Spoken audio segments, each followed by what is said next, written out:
Hello everyone. Good morning students.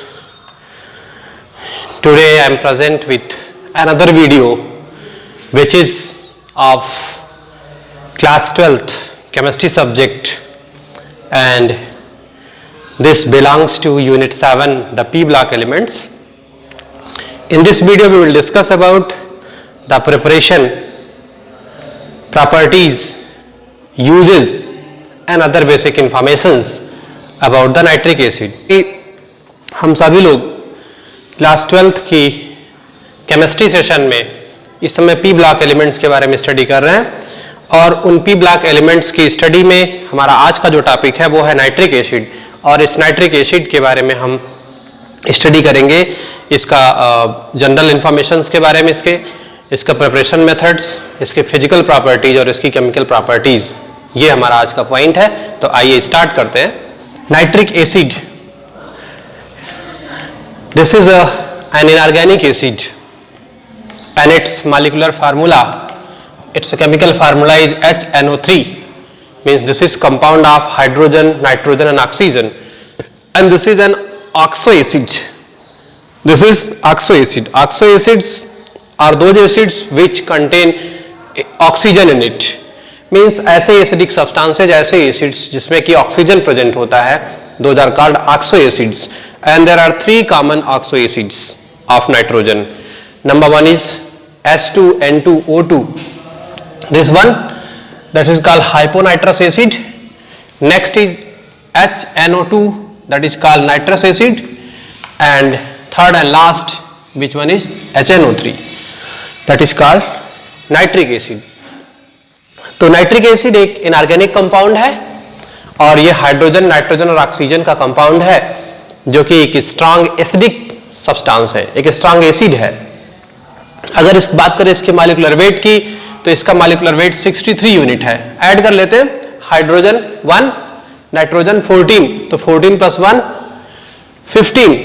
15 and oxygen 16 पर atom, तो 16 × 3 48, तो 48 और 15 को ऐड करेंगे तो हमारा आ जाएगा कितना, 63 यूनिट। यानी इस तरह से फाइंड आउट करेंगे HNO3 that is equal to 1 + 14 + 16 × 3, तो that comes 14 + 1 15 and this is 48, and if we total इसको हम ऐड करते हैं तो 8 5 13 3 4 1 5 1 6 63 यूनिट।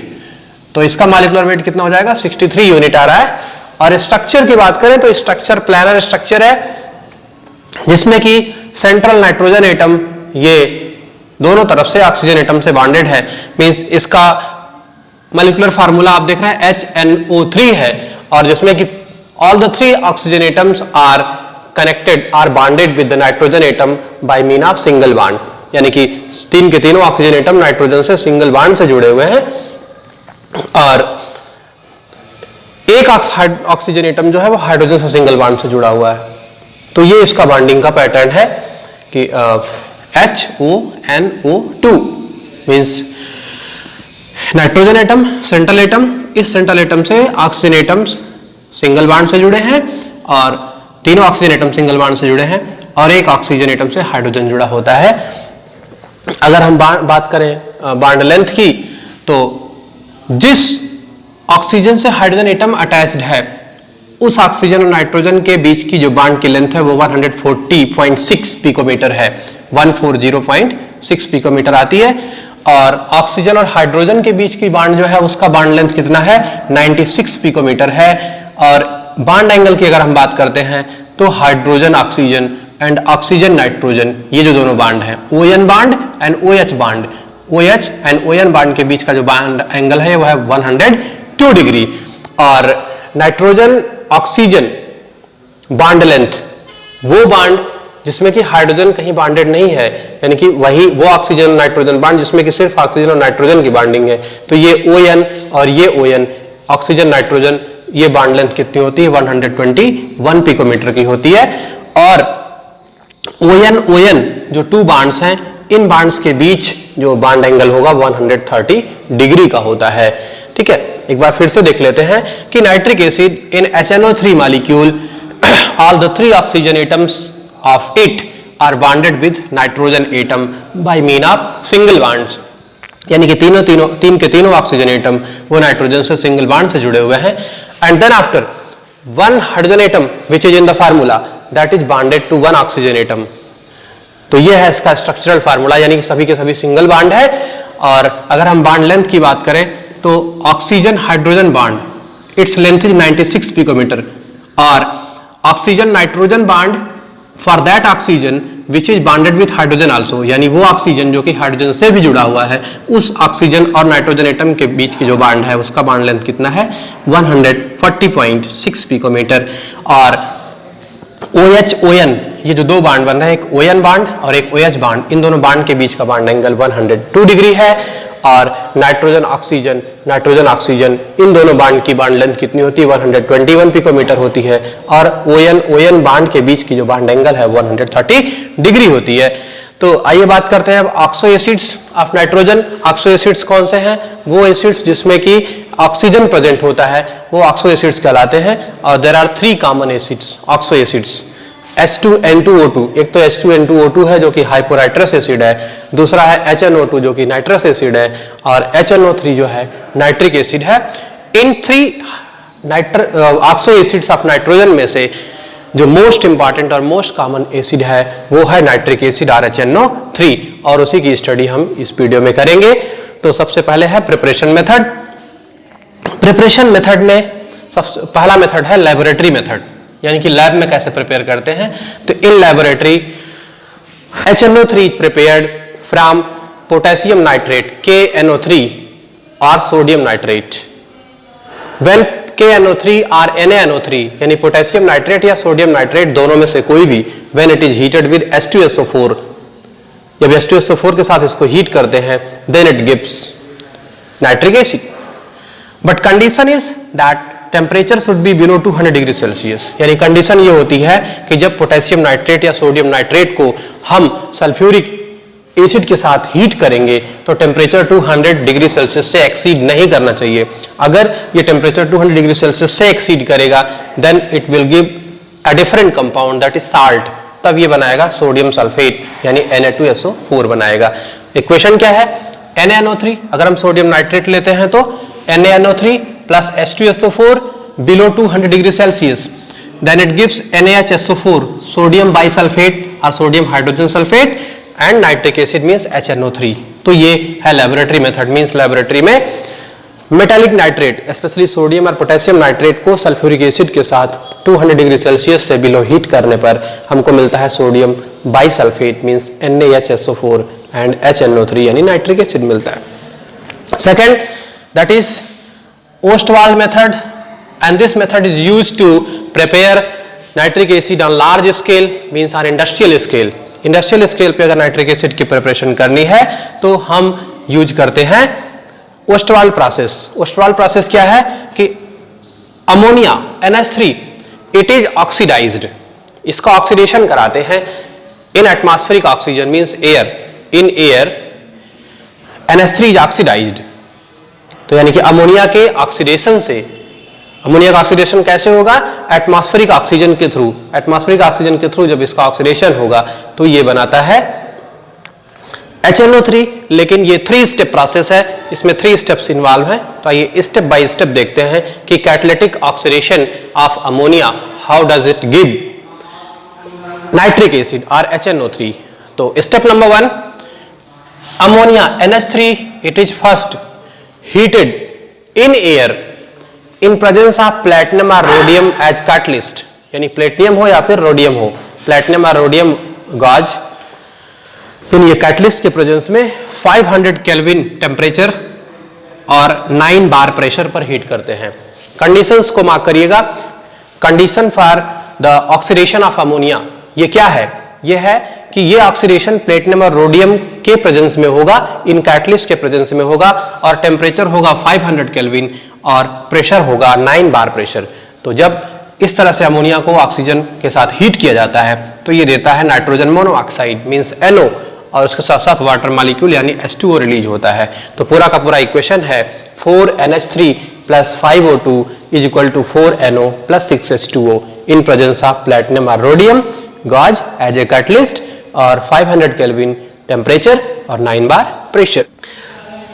NO फॉर्म्ड, ये जो NO बनता है यहाँ पर इस स्टेप में, that NO is further heated, further treated, not heated, that NO is further oxidised, इसका फर्दर ऑक्सीडेशन होता है, ऑक्सीजन से रिएक्शन कराते हैं और ये बनाता है 2NO2 और ये रिवर्सिबल प्रोसेस है। Means reaction of NO with O2 ये क्या है, एक रिवर्सिबल प्रोसेस है कि NO और O2 से NO2 बनती है और NO2 से फिर O2 और NO भी बन जाता है। ठीक है, now this NO2 formed in second step, it is treated with water, means it is hydrated। फिर क्या करते हैं, जो ये NO2 यहाँ पे बन रहा है इसको हाइड्रेट करते हैं और after hydration of NO2 it gives HNO3 and NO back. यानी कि थर्ड स्टेप में क्या होता है कि NO2 की रिएक्शन जब वाटर से होती है तो बनाता है नाइट्रिक एसिड, जो कि हमारा रिक्वायर्ड कंपाउंड है, रिक्वायर्ड प्रोडक्ट है, तो HNO3 यहाँ पे बन जाता है। देन आफ्टर NO जो बनता है, NO को फिर से रिसाइकिल करते हैं। देखिए इसी NO को यहाँ पे क्या करेंगे, फिर से ऑक्सीडाइज करेंगे, फिर NO2 बनेगा और NO2 को फिर वाटर से ट्रीट करेंगे और वाटर से ट्रीट करके HNO3 बनेगा और NO बनता रहेगा। तो ये एक साइक्लिक प्रोसेस चलता रहता है। यही सबसे इंपॉर्टेंट एडवांटेज है ओस्टवाल मेथड का कि यहाँ पर NO को बार बार जनरेट नहीं करना पड़ता, बार बार प्रोड्यूस नहीं करना पड़ता है। ये NO जो है साइक्लिक प्रोसेस में बनती रहती है कि HNO3 के साथ NO भी बनती है, NO गैस, और ये NO गैस फिर से रिसाइकिल कर दी जाती है और ये सेकंड स्टेप के थ्रू फिर NO2 बन के आती है और ये प्रोसेस है। तो पूरा का पूरा प्रोसेस एक बार रिवाइज कर लेते हैं कि ओस्टवाल प्रोसेस जो कि इंडस्ट्रियल मेथड है, इंडस्ट्रियल प्रिपरेशन जब करते हैं, लार्ज स्केल पे जब नाइट्रिक एसिड का प्रिपरेशन करते हैं तो ओस्टवाल प्रोसेस को फॉलो किया जाता है। इस प्रोसेस में अमोनिया का कैटालिटिक ऑक्सीडेशन होता है, मींस अमोनिया का रिएक्शन, अमोनिया की रिएक्शन ऑक्सीजन से कराई जाती है, एटमॉस्फेरिक ऑक्सीजन से कराई जाती है और वो भी कैटलिस्ट के प्रेजेंस में। कैटलिस्ट कौन से होते हैं, प्लेटिनम या रोडियम कैटलिस्ट होते हैं। और यहाँ पर फिजिकल कंडीशंस की बात अगर की जाए तो टेम्परेचर होता है 500 केल्विन और प्रेशर होता है 9 बार।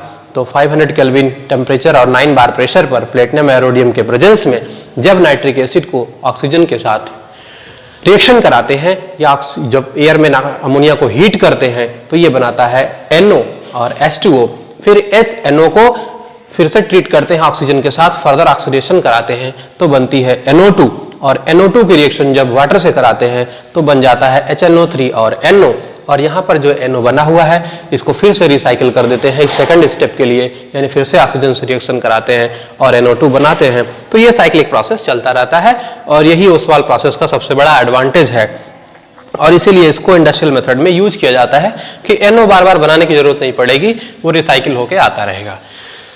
अब इस तरह से जो HNO3 मिलती है वो एक्वस HNO3 है, means that is the mixture of water and HNO3। ये जो HNO3 आपको मिल रही है, ये HNO3 ये क्या है, ये है HNO3 प्लस H2O, क्योंकि ये एक्वस मोड में है। ठीक, अब इसको क्या करेंगे, डिस्टिलेशन कराएंगे, यानी कि अगर HNO3 का कंसंट्रेशन इसमें इंप्रूव कराना है, यानी कंसंट्रेट HNO3 अगर बनानी है जिसमें कि परसेंटेज बाय मास HNO3 का ज्यादा हो और वाटर का कम हो, तो उसके लिए हम क्या करेंगे, इस एक्वस HNO3 को हम डिस्टिलेट करा देते हैं, इसका डिस्टिलेशन कराते हैं और इस एक्वस HNO3 के डिस्टिलेशन के बाद नियर अबाउट 68% स्ट्रांग HNO3 मिलती है, जिसमें कि 68% HNO3 होता है बाय मास और रिमेनिंग जो आपका 32% होता है वो होता है वाटर। और अगर इसी HNO3 को हम डिहाइड्रेट करें, यानी इसकी रिएक्शन हम सल्फ्यूरिक एसिड से करा दे या सल्फ्यूरिक एसिड के साथ जब इसको ट्रीट करते हैं तो इसका होता है डिहाइड्रेशन और डिहाइड्रेशन से मिलता है 98%, यानी कि एक्सट्रीमली कंसंट्रेट नाइट्रिक एसिड मिलेगा। तो एक बार फिर से इसको देख लीजिए कि यहाँ पर जो एक्वस HNO3 मिलती है, इस एक्वस HNO3 को अगर हम कंसंट्रेट HNO3 बनाना चाहें, यानी कि अगर नाइट्रिक एसिड के कंसंट्रेशन को इंप्रूव कराना है तो कंसंट्रेशन इंप्रूवमेंट के लिए हम ये करेंगे कि इसका डिस्टिलेशन करा देते हैं। तो डिस्टिलेशन अगर कराएंगे तो एक्वस HNO3 से जो HNO3 फिर मिलेगी आफ्टर डिस्टिलेशन वो होगी 68% बाय मास, और अगर उसी को हम H2SO4 के साथ ट्रीट करा देते हैं तो फिर जो HNO3 बनती है वो 98% बाय मास बनती है। तो ये दो कॉमन मेथड्स हैं, एक है लेबोरेटरी मेथड और एक है ओस्वाल्ड प्रोसेस या इसको इंडस्ट्रियल प्रोसेस भी कहते हैं, जिनके थ्रू HNO3 की सिंथेसिस होती है। और उसके बाद आती है फिजिकल प्रॉपर्टीज। तो if we talk about the physical properties, the freezing point 231.4 kelvin, बहुत लो फ्रीजिंग पॉइंट है, 231.4 केल्विन होता है, बहुत आसानी से फ्रीज कर जाता है ये। Boiling point 355.6 kelvin, specific gravity 1.504 और ये वाटर में सॉल्युबल होता है। बहुत स्ट्रांग एसिड है क्योंकि ऑलरेडी मिनरल एसिड है, ये मिनरल एसिड होने के नाते इसका करोसिव नेचर यानी इसकी स्ट्रेंथ अच्छी होती है, स्ट्रांग और करोसिव एसिड है। और इसके साथ साथ एक जो इसकी यूनिक प्रॉपर्टी है जो कि मोस्ट ऑफ द मेटल के साथ जब रिएक्शन होती है इस एसिड की, तो मेटेलिक साल्ट न बना के ये क्या बना देता है, ये मेटेलिक ऑक्साइड बना देता है, क्योंकि HNO3 जो है वो स्ट्रांग ऑक्सीडाइजिंग एजेंट है। तो HNO3 की physical properties, freezing point 231.4 kelvin, boiling point 355.6 kelvin, specific gravity 1.504, water में सॉल्युबल होता है, करोसिव होता है यानी कि कहीं भी सरफेस पे पड़ जाएगा, बॉडी पे पड़ जाएगा, किसी भी ऑब्जेक्ट पे पड़ जाएगा तुरंत काट देता है उसको, स्ट्रांग करोसिव होता है। ऑक्सीडेशन में बहुत हेल्पफुल होता है, बहुत सारे केमिकल रिएक्शंस में एज एन ऑक्सीडेंट इसका यूज किया जाता है ऑक्सीडेशन प्रोसेस को प्रमोट कराने के लिए। गैसेस स्टेट में ये प्लानर स्ट्रक्चर होता है और प्लानर स्ट्रक्चर आपने यहाँ पे देखा है कि स्ट्रक्चर इसका क्या होता है। तो chemical properties of nitric acid, जिसमें कि सबसे फर्स्ट पॉइंट है acidic nature. Like all other acids, nitric acid when dissolve in water, when mix with water, it produces hydronium ion, means H3O+ ion. And as you all know that this H3O+ means formation of hydronium ion or release of H+ ion. This is the key basis of acidic property of any chemical compound. यानी कि वो सारे chemical compound जो कि aqueous solution में H+ ion release कर देते हैं उन्हीं को हम एसिडिक मानते हैं। तो वो प्रॉपर्टी यहाँ पर नाइट्रिक एसिड भी रिफ्लेक्ट करता है, वो प्रॉपर्टी नाइट्रिक एसिड भी देता है। और अब आगे की जितने भी केमिकल प्रॉपर्टीज नाइट्रिक एसिड की आती हैं, all those are dependent on this first point means acidic nature. सारी की सारी जो भी प्रॉपर्टीज आप नाइट्रिक एसिड की देखेंगे वो इसी बेसिस पे है। केमिकल प्रॉपर्टीज नाइट्रिक एसिड की, these are because of two reasons, one because of acidic nature and another because of its oxidising nature. एक स्ट्रांग ऑक्सीडाइजिंग एजेंट के रूप में यानी ऑक्सीडेंट के रूप में काम करता है, एक तो वो प्रॉपर्टी है और दूसरी इसकी एसिडिक प्रॉपर्टी है। तो because of its good oxidising nature और strong oxidising nature, it reacts with all the metals, most of the metals के साथ इसकी रिएक्शन होती है। Just there is an exception, silver and platinum, sorry gold and platinum, not silver, gold and platinum. ये gold और platinum जिनको कि हम नोबल मेटल कहते हैं, तो just except noble metals, nitric acid reacts with all other metals. Next property which is related to the same means reaction of nitric acid with copper. तो copper reacts with concentrate nitric acid and dilute nitric acid both as well. So when copper reacts with dilute nitric acid, chemical equation is this for कि Cu plus 8HNO3, 3Cu plus 8HNO3 that gives out 3CuNO3 twice, means copper nitrate का formation होता है, nitrogen dioxide का formation होता है और water molecule release होता है। इन the same way when copper reacts with concentrate HNO3, it gives copper nitrate, nitrogen dioxide and water molecule. तो दोनों के केसेस में ही मींस चाहे वो कंसंट्रेट हो चाहे डाइल्यूट नाइट्रिक एसिड हो, दोनों प्रोसेसेस में ये क्या करता है कि कॉपर नाइट्रेट, नाइट्रोजन डाइऑक्साइड और वाटर मॉलिक्यूल का फॉर्मेशन करता है। इन the same way zinc reacts with nitric acid, when zinc reacts with dilute nitric acid it gives zinc nitrate 4ZnNO3 twice, water molecule and N2O dinitrogen oxide. ध्यान दीजिए, nitrogen dioxide बनता है copper के case में और zinc के case में, यानी जिंक की रिएक्शन जब नाइट्रिक एसिड से होती है तो यहां बनता है N2O। और जिंक की रिएक्शन जब कंसंट्रेट नाइट्रिक एसिड से होती है, zinc plus 4HNO3 in concentrate condition it gives zinc nitrate and water molecule and NO2। तो this is how nitric acid reacts with metals, यानी कि ये सारे मेटल से रिएक्शन इसी तरह से करती है सिर्फ गोल्ड और प्लैटिनम को छोड़ करके। और there are two exceptions others, chromium and aluminium. Chromium और एल्युमिनियम ये दो ऐसे मेटल्स हैं जो कि नाइट्रिक एसिड में डिसॉल्व नहीं होते हैं, क्योंकि ये क्या बनाते हैं, ये बनाते हैं ऑक्साइड, यानी कि जब क्रोमियम और एल्युमिनियम इन दोनों मेटल्स की नाइट्रिक एसिड से रिएक्शन होती है तो HNO3 plus Al 2Al it gives Al2O3 aluminium oxide. In the same way, when chromium reacts with nitric acid, it gives chromium oxide, means Cr2O3. Chromium oxide का formation करता है, and these oxides, aluminium oxide or chromium oxide, formed by chromium and aluminium, these make a layer over the surface of metal. यानी कि जब chromium और aluminium की reaction nitric acid से होती है तो ये क्रोमियम और एल्युमिनियम सेम उस पैटर्न में रिएक्शन नहीं देते जैसे कि सारे मेटल देते हैं, बल्कि इनकी रिएक्शन थोड़ी सी अलग होती है कि ये करस्पॉन्डिंग ऑक्साइड का फॉर्मेशन करते हैं। क्रोमियम क्रोमियम ऑक्साइड बनाता है, एल्युमिनियम एल्युमिनियम ऑक्साइड बनाता है, और ये ऑक्साइड लेयर मेटल की लेयर पर एक कोटिंग बना लेती है, एक प्रोटेक्टिव लेयर बना लेती है, प्रोटेक्टिव फिल्म बना लेती है, जिसकी वजह से ये मेटल्स नाइट्रिक एसिड में डिसॉल्व नहीं होते हैं, जबकि कि बाकी के सारे मेटल जो कि इससे रिएक्शन करते हैं वो नाइट्रिक एसिड में डिसॉल्व हो जाते हैं। So that's it about reaction with metals. Next, oxidation of non-metals. Along with metals, it reacts with non-metal also. ये non-metal के साथ तो इसकी रिएक्शन होती ही होती है, उसके साथ साथ ये non-metal से भी रिएक्शन करती है। And when it reacts with non-metal, it oxidizes the non-metals into corresponding metallic oxide, acidic metallic oxide or corresponding acids. As for example, when nitric acid reacts with iodine I2 plus 10HNO3 it gives HiO3 iodic acid, यानी कि जब iodine की reaction nitric acid से होती है तो ये बना लेता है आयोडिक एसिड और नाइट्रोजन डाइऑक्साइड और वाटर मॉलिक्यूल का फॉर्मेशन होता है। तो यहाँ पर क्या हुआ, आयोडीन ऑक्सीडाइज हो गया आयोडिक एसिड में। In the same way when reaction occurs with phosphorus P4 then it phosphorus oxidises into phosphoric acid, यानी आयोडीन आयोडिक एसिड में ऑक्सीडाइज होता है, ठीक उसी तरह से फास्फोरस फास्फोरिक एसिड में ऑक्सीडाइज हो जाता है और साथ साथ NO2 और H2O का फॉर्मेशन होता है। तो means nitric acid it oxidises metals into the corresponding acids, sorry non metals, non metals को ये करस्पॉन्डिंग एसिड्स में ऑक्सीडाइज कर देता है। Next and last chemical property according to the syllabus that is the formation of brown ring test, यानी कि जब nitric acid की रिएक्शन किसी आयरन कंपाउंड से होती है जहां की Fe2 प्लस प्रेजेंट है, यानी फेरस आयन प्रेजेंट है, अगर इस सिचुएशन में ब्राउन कलर के प्रेसिपिटेट का फॉर्मेशन होता है। तो let us C in detail कि NO3 minus ion, nitrate ion of nitric acid, it reacts with ferrous ion 3Fe2 plus and it gives NO and ferric ion, यानी कि ferrous ion को क्या किया इसने, ऑक्सीडाइज कर दिया किसमें, फेरिक आयन में, फेरस टू फेरिक ये कन्वर्ट हो गया।